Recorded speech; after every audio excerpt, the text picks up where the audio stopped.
I didn't really have a great year. It wasn't all bad, of course.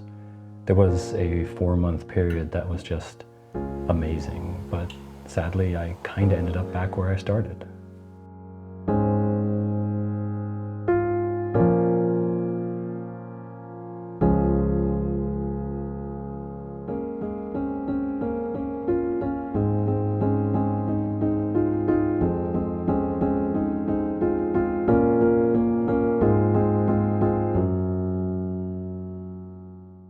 You know, it's 2024 and I kind of find myself back in the same place that I was this time last year and the year before. Unhappy with my job, heartbroken, lonely, unsure what to do with my life, and wondering if I just made too many irreparable mistakes. But this year was not a total waste. It taught me the value of one very, very important thing.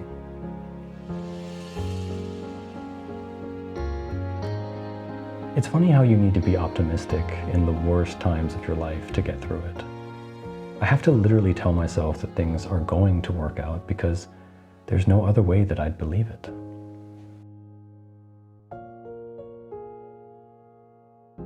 I had some of the best experiences of my life this year. And even though I kind of ended up back where I started, if it wasn't for optimism, I would have never experienced any of that. I'm at a point right now where I have to be optimistic. There's very little going right in my life right now, and the only way I can change that is by being more optimistic. So, how do you get to be more optimistic? You can't control what happens to you. Some things are going to go well and some things are going to suck. And most of the time it's going to be completely out of your control. But what you can control is your reaction. Optimism is all about looking at the benefits from both the good and the bad.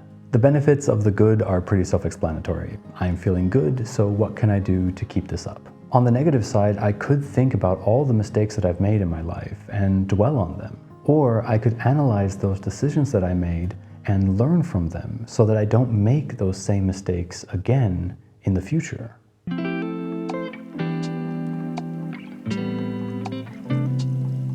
This one's probably one of the hardest for me. My inner voice is a piece of shit.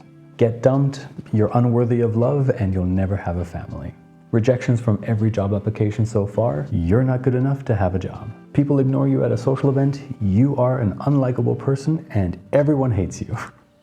You get the drift. It's honestly really frustrating having to constantly fight my inner voice every single time something doesn't go my way. But a way I've found to challenge the negative self-talk is to actually challenge it. When it starts, I'll literally stop whatever I am doing and just say, no, shut up. It doesn't always work, but it's gotten better.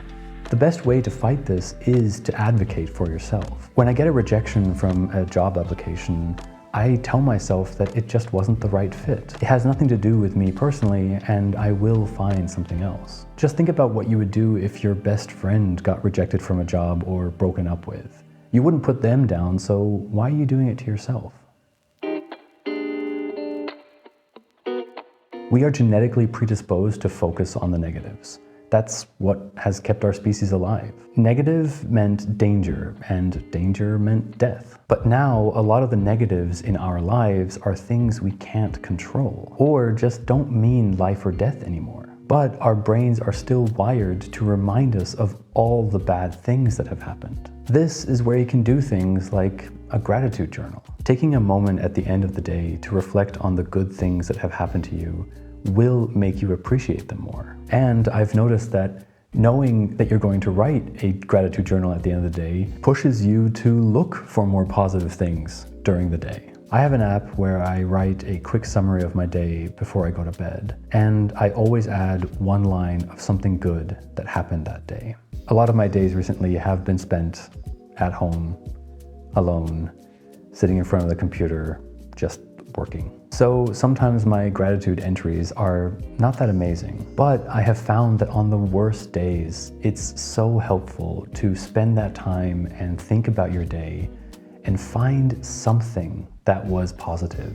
Even if it was something like, I made a really tasty curry. What are those annoying people always say, I'm not a pessimist, I'm a realist?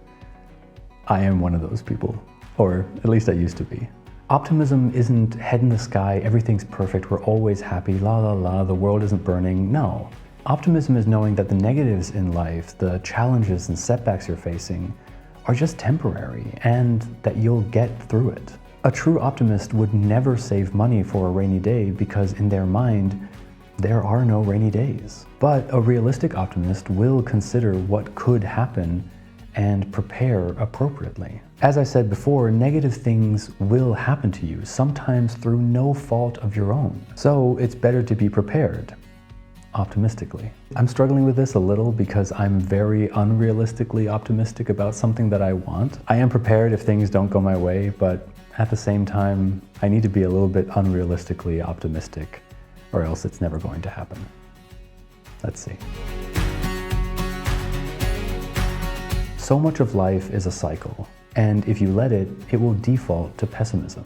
As I said before, our brains are hardwired to focus on negativity, and it will build upon itself. It starts with something as simple as having no friends because you just moved to a new country, which leads you to not going out as much, which makes you more socially awkward, which makes you resistant to meet new people, which means you won't have friends, and the cycle continues.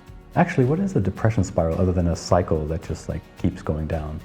I've been in these depression spirals far more often than I would like to admit, but they can always be broken up with positivity. And I know how that sounds, but trust me, slowly but surely it will get better. To break this negative friend cycle, you have to be optimistic that the next time you go to a meetup or a social event, you will have the courage to talk to someone or that you will meet someone interesting. And if it doesn't go well, think of it as a learning experience and not as a failure. And then do better next time. By making the effort to accept the negatives and learning from them, thinking more positively and recognizing the good things in your life, you'll find that it becomes easier and easier to be optimistic. And then the optimism builds upon itself, and before you know it, it'll be second nature. I've really noticed that in the last couple of weeks. Even between writing the script and now filming, so many things have happened because my positive mindset has allowed me to just do things. Before, I would paralyze myself overthinking everything I wanted to do with a negative undertone. So I would never reach out to people or put myself out there. But now I am, and the outcomes have been mostly positive. And that makes me feel good, which makes me want to continue doing it, and so the positive cycle keeps going. I just want to say at the end here that it was definitely not easy. This is not something that's going to happen overnight. It's a process. I ended the last year with the worst mindset that I have experienced in a really long time.